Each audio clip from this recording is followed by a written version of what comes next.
Hello there, and welcome to today's episode of the Only Endometriosis podcast you need.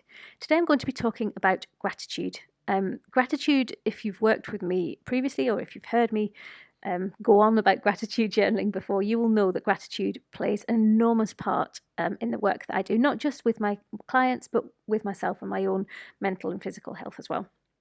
So today I'm just going to talk a little bit about essentially what gratitude is and why it's so important for not just for our well-being, but also for symptom management and symptom reduction as well.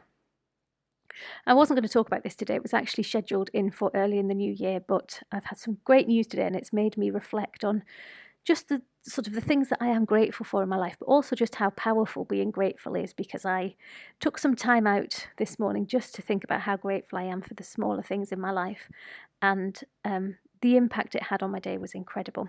I have, for those of you who've listened to this podcast before, who some of you even know me, you will know that I have a little doggy. She's a little Staffy Cross.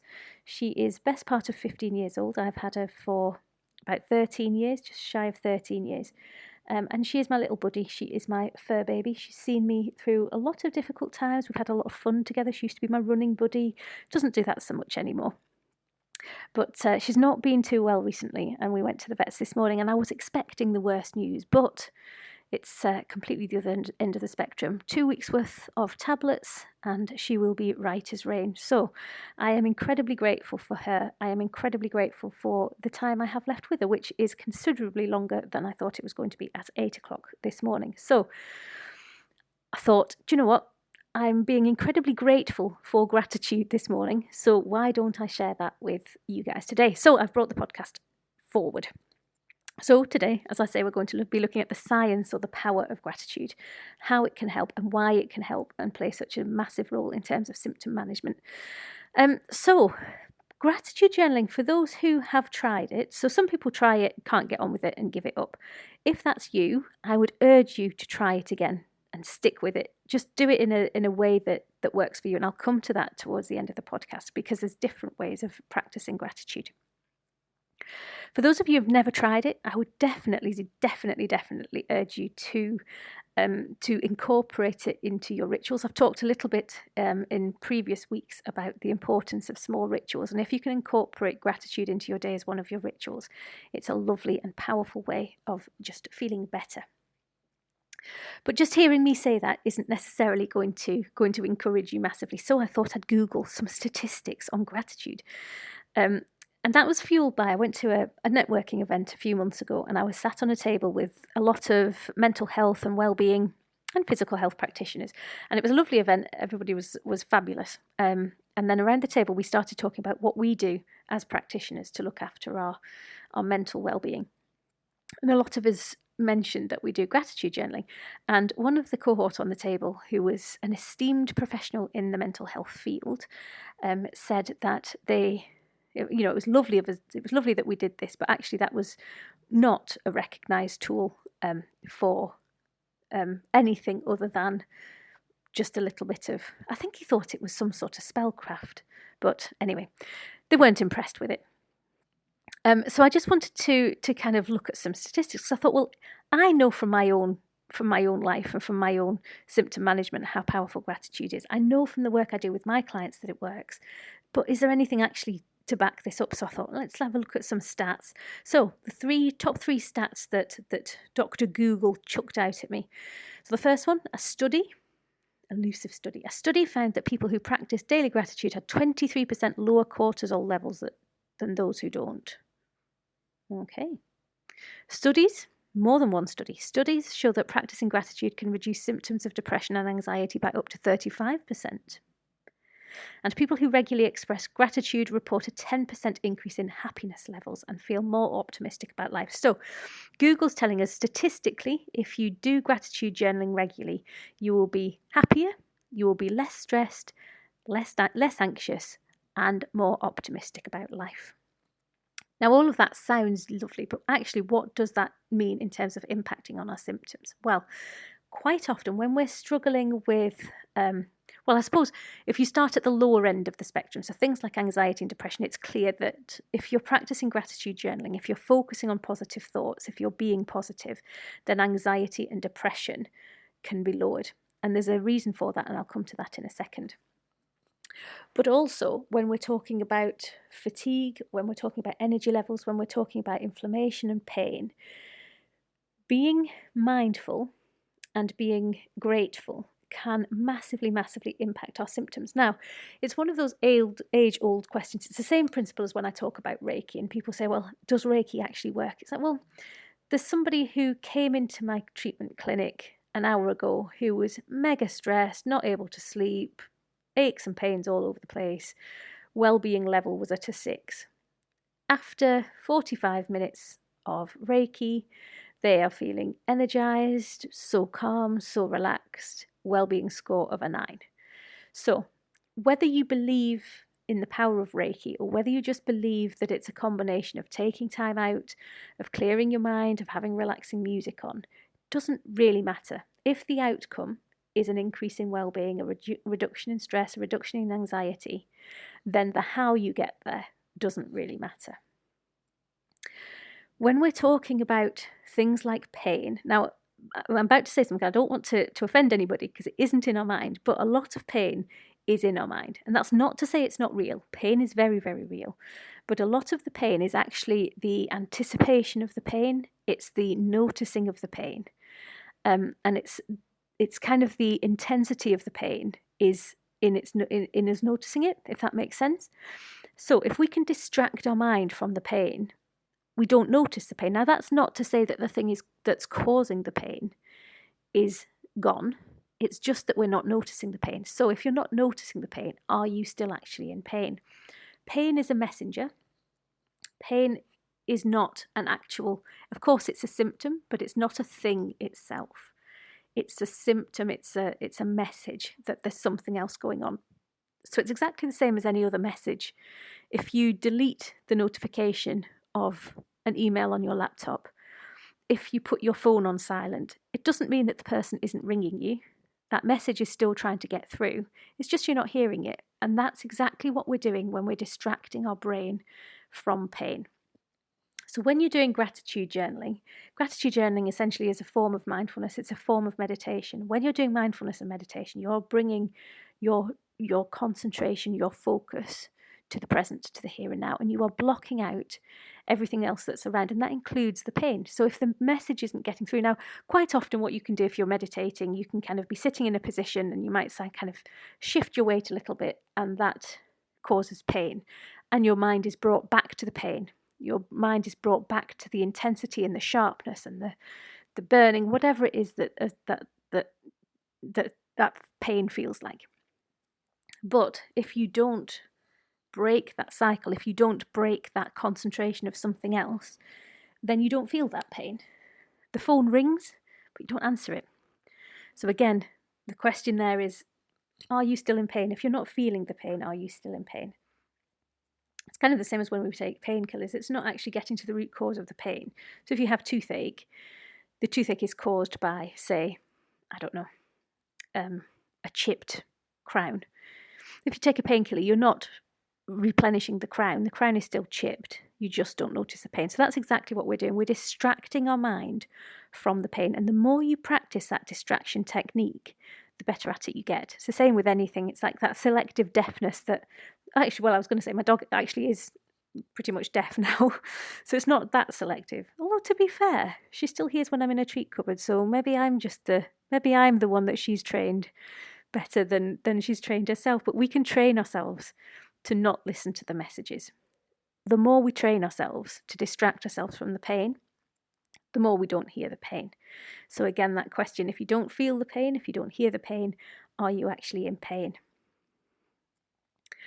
So how does gratitude specifically work? If that works for things like mindfulness and meditation, what's so different about gratitude journaling? Well, when we are struggling with inflammation and pain and all the rest of the stuff, fatigue, anxiety, when we're struggling with things like that, like I say, we can get stuck in this negative thought cycle, and that is perfectly natural. It's understandable.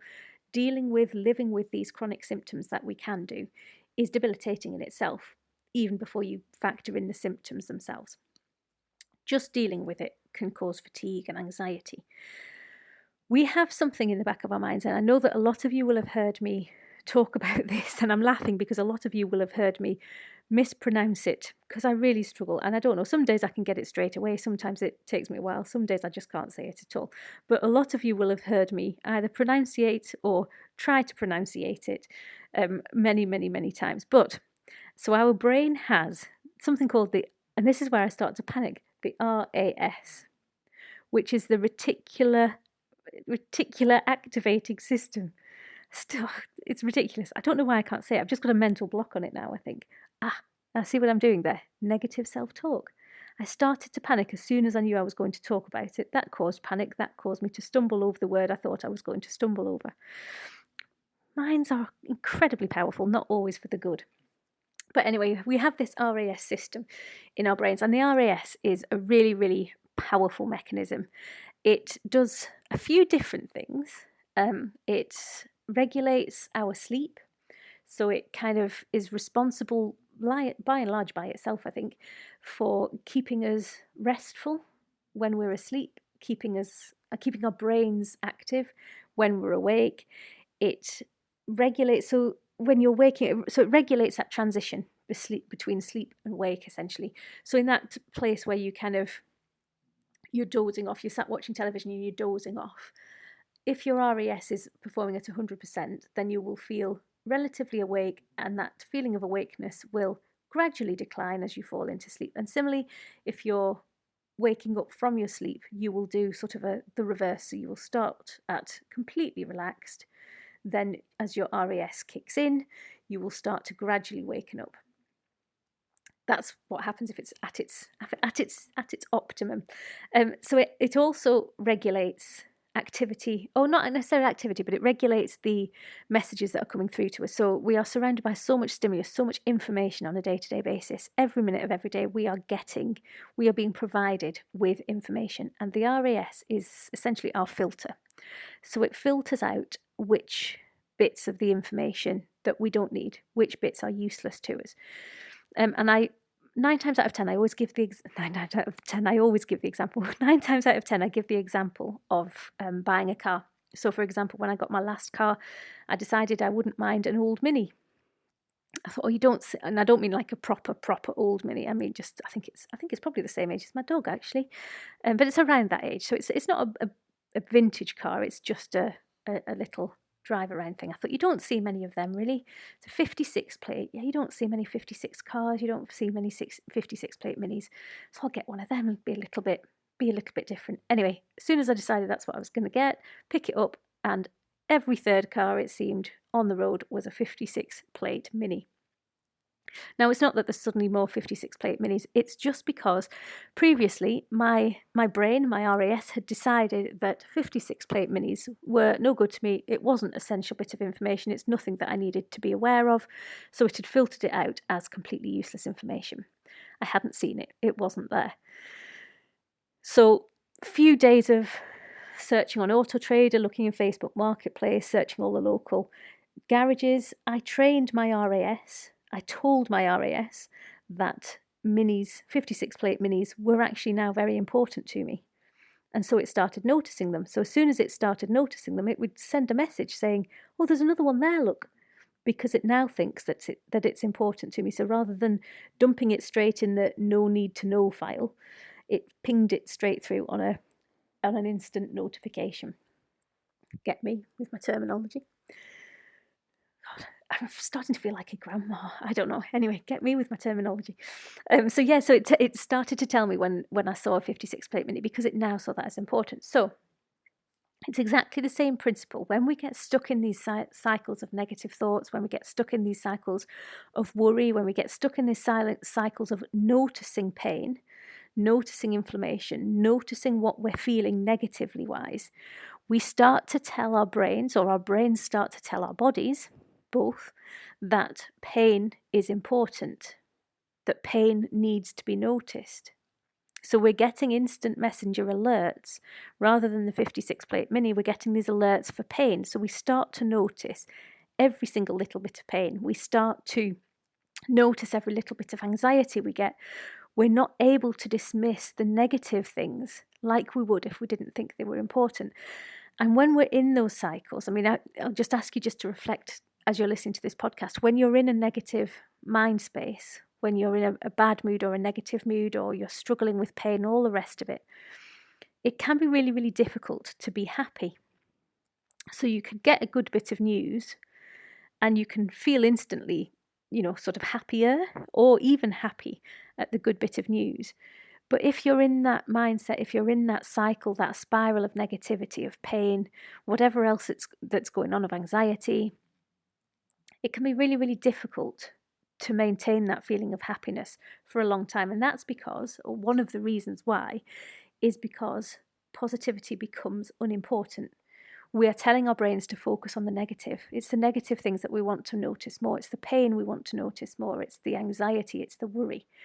So if we can break that cycle, if we can force ourselves to be positive, even if it is just for 5 or 10 minutes every day, then we will slowly start to see things shifting. Because the more positive we are, the more positive we force ourselves to be, the more our RAS, the more our brains think that positivity is important. So it will start to shift its notice to positive things rather than negative. So essentially what we're doing is shifting our mindset. We're kind of forcing it in the first place to recognize good things, and the more good things we force ourselves to recognize, the more good things we will start to recognize naturally, and that will keep us happier. So that will make us start to break the cycle of negativity. It will start to take the focus off our pain. So again, the question, if you don't notice the pain, are you actually in pain? But by forcing yourself not to notice the pain, not noticing the pain then becomes normal. Your brain starts to filter out pain as not needing to pay attention to. Now, that is a very simplistic way of looking at it, and it's not something that will happen over a week or two. It takes time, and it also takes things like breath work, things like massage, whatever else your pain management techniques are. It takes a whole host of other things, but one of the most powerful in our arsenal to combat pain is gratitude, is positive thinking, is that ability to break that cycle of recognizing, of noticing pain. So how do we go about gratitude? Well, this can be very, very difficult as well. It sounds really, really simple. But actually, when you are new to it, if you're not entirely convinced of its power, or if you are already in the throes of a negative cycle, then it can be actually really, really difficult to do gratitude journaling. So like I said at the beginning, if you have tried it and you thought it wasn't for you, or if you just don't like the idea, then please do sit down and try it again. At its most basic level, you can literally just have a moment of thought to yourself. So you can literally, if you come off the phone from a friend and just think to yourself, do you know what, I'm so grateful that person is in my life. So it can just be a fleeting thought like that. The more fleeting thoughts like that you build into the day, the more fleeting thoughts like that you will have.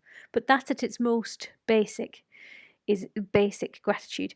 It gets even more it gets even more powerful when we write it down. So this is one of the beauties of making lists. When we write things down, we are almost like turbocharging this RAS. So by writing things down, you're telling your RAS, you're telling your brain that actually this is super important, because I'm not just thinking a lot about it, I'm actually writing it down as well. So this is massively important. So brain, pay attention. So writing things down that you're really, really grateful for is super powerful. So again, just start small. Literally just write 3 things that you're grateful for every day. Now, it's really funny because when I start working with clients, I normally say, and I don't know why I always go odd numbers, but I always start by saying, okay, write me 3 things that you're grateful for every day, or write me 5 or 7 things that you're grateful for every day. And 9 times out of 10, the response is, every day. Can I write the same things every day? Because if we're in that cycle, and most of us are, when it comes to starting to manage our symptoms, when it comes to really kind of gaining control of our emotional and physical health, most of us are at that point where we're just like, oh, I don't know if I've got that many things to write about every day. 3 things every day. Can they be the same things? And my answer is always the same. If it has to be, then yes. but try and think about different things. And again, the more you do that, the easier it will become, because you will start to recognize the things easier. And again, it's not that you suddenly have more things to be grateful for. It's just that your brain now understands the importance of the things that you're grateful for and recognizes them easier. And there's some more statistics here as well. So people who write gratitude letters have 25% better chance of long-term mental health improvement. So gratitude letters are, again, very, very powerful, but they are actually really, really difficult to do unless you've started with the smaller gratitude things first. Now, a gratitude letter can be, there's many forms of gratitude letters actually. So in this podcast, I'm going to keep it simple. A gratitude letter is really, really powerful, but it takes some real time. So I would say if you're going to write a gratitude letter, literally set aside about maybe half an hour. So set a timer on your phone. It can be really nice to put some music on, burn some incense, and choose the topic that you're going to write your gratitude letter on. Now, sometimes it can just be one thing that you're grateful for, or it could be one person and all the things about that person that you're grateful for. But essentially what you do is write a letter to that thing or to that person, thanking them and listing all the reasons that you're thanking them for. Now, you can actually send that letter. If it's a person, you can actually send that letter, because can you imagine how fantastic it would be to get a letter or an email from a friend just telling you how wonderful they think you are and how grateful for you that for them that you are, for you that they are. You know what I mean, though. But you don't have to do that. That's not the purpose behind writing these letters. So these letters are written as if you are going to send them, but the purpose isn't to send them. The purpose is to get the thoughts out on paper. So the purpose is to tell your RAS that this is time for gratitude, this is time for positivity, and that's all that you're going to focus on.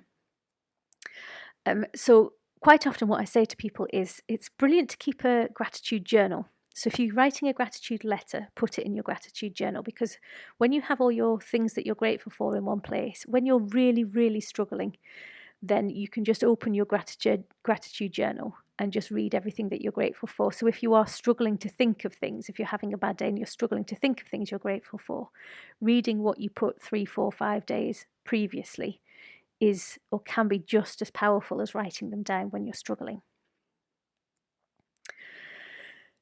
So there's also, I've talked about pain management. There's also a few studies, and I thought there was one here, but I can't see it, so I'm just going to gloss over that. But I did think there was a statistic about managing inflammation, and there has been a study, and I can't remember the statistic because I haven't written it down in the right place. But there was a statistic that said that people who struggle with inflammation see a reduction in inflammation if they are happy. So happier people tend to have less inflammation. Now, the study, maybe this is why I didn't write it down, because the study wasn't particularly convincing. Yes, I'm absolutely right. I've just talked myself out of the statistic I've just given you. But when I was reading the report couldn't actually identify what was chicken and what was egg. So it didn't necessarily tell me that these were people who had inflammation before that saw it reduced, or just general people who went on to have inflammation, not inflammation. If you haven't got inflammation, then you are going to be happier than people who do have inflammation. But there was a study that showed that people who were happy had less inflammation.